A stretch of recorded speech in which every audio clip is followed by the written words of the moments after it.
पढ़ाई करनी है, एग्जाम की तैयारी करनी है, लेकिन मन है कि पढ़ाई में लगता ही नहीं। नींद आने लगती है, मन भटकने लगता है। इतनी कोशिश करता हूँ ध्यान लगाने की, लेकिन ये ध्यान पढ़ाई में लगता ही नहीं। इधर उधर की बातें दिमाग में घूमने लगती हैं। कल पढ़ लूंगा, कल कर लूंगा, करते करते वो कल आ ही नहीं पाया। अरे ये पढ़ाई नहीं, एक चुनौती है। ये कोई परीक्षा नहीं, बल्कि एक जंग है। और ये जंग बहुत छोटी सी है, क्योंकि तुम्हें जिंदगी में आगे ऐसी ऐसी चुनौतियों का सामना करना पड़ेगा, ऐसी ऐसी जंग लड़नी पड़ेगी कि तुमको समझ में आ जाएगा कि जिंदगी जीना आसान नहीं होता। ये पढ़ाई तो तुमको उस आने वाले कल के लिए तैयार कर रही है। अरे अगर अभी इसी से हार मान गए तो आगे क्या करोगे? कब तक सचिन तेंदुलकर और बिल गेट्स का एग्जाम्पल देकर खुद को समझाओगे कि उन्होंने भी तो पढ़ाई नहीं की थी? अरे उनके दिल में एक जुनून था, एक जज्बा था। अपने आप से पूछो, तुम्हारे दिल में ऐसा कौन सा जुनून है, ऐसा कौन सा जज्बा है जो बिना पढ़ाई के तुम्हारे हर सपने को पूरा कर दिखाए?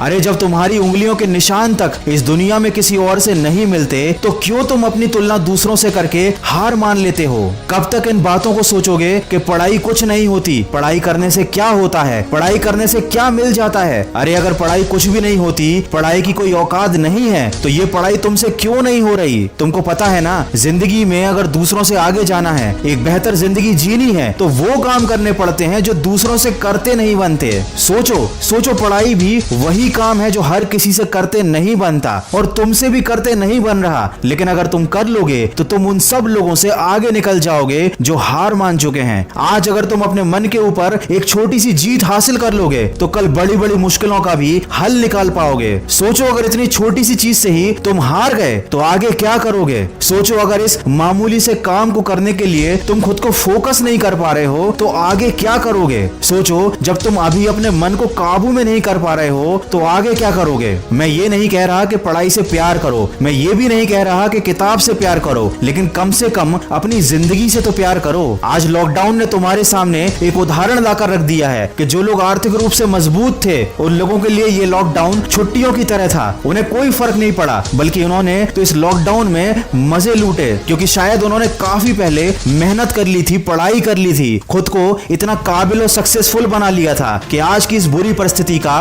उन पर कोई प्रभाव नहीं पड़ा। और जिन लोगों ने सही समय पर अपने समय का इस्तेमाल नहीं किया, उन्होंने अपने मन को काबू नहीं किया था, अपने आप को सफल नहीं बनाया था, आज उनकी जिंदगी जहन्नुम से भी बदतर हो चुकी है। दोस्त, जिंदगी का कोई भरोसा नहीं, परिस्थितियों का भी कोई भरोसा नहीं। आज अच्छी हैं तो कल बुरी हो सकती हैं। आज माँ बाप तुम्हें बिठाकर खिला रहे हैं, कल कौन खिलाएगा? आज तुम सबकी जिम्मेदारी हो, लेकिन कल सबकी जिम्मेदारी तुम्हारे कंधे पर आएगी और तब तुम्हें सारी चीजें क्लियर हो जाएंगी, लेकिन एक पछतावा रह जाएगा। उस दिन पछताने से ज्यादा बेहतर है आज थोड़ा सा कष्ट उठा लो, अपने आलस्य को एक गठरी में डालकर कमरे के किसी कोने में फेंक दो, मन को भटकाने वाले विचारों को आग लगा दो, समय को बर्बाद करने वाले मोबाइल को स्विच ऑफ कर दो, अपने दिमाग को थोड़ा खाली करो और एक बार फिर से मेरी कही बातों को जरा ध्यान से सुनो। तुम्हें पढ़ने से कोई रोक नहीं पाएगा, तुम्हें आगे बढ़ने से भी कोई रोक नहीं पाएगा। एक बार मन में शांत दिमाग से खुद से कहो नो एक्सक्यूज, फिर देखो क्या होता है। ये बात हमेशा याद रखना, तुमको विकल्प बहुत मिलेंगे मार्ग भटकाने के लिए, लेकिन संकल्प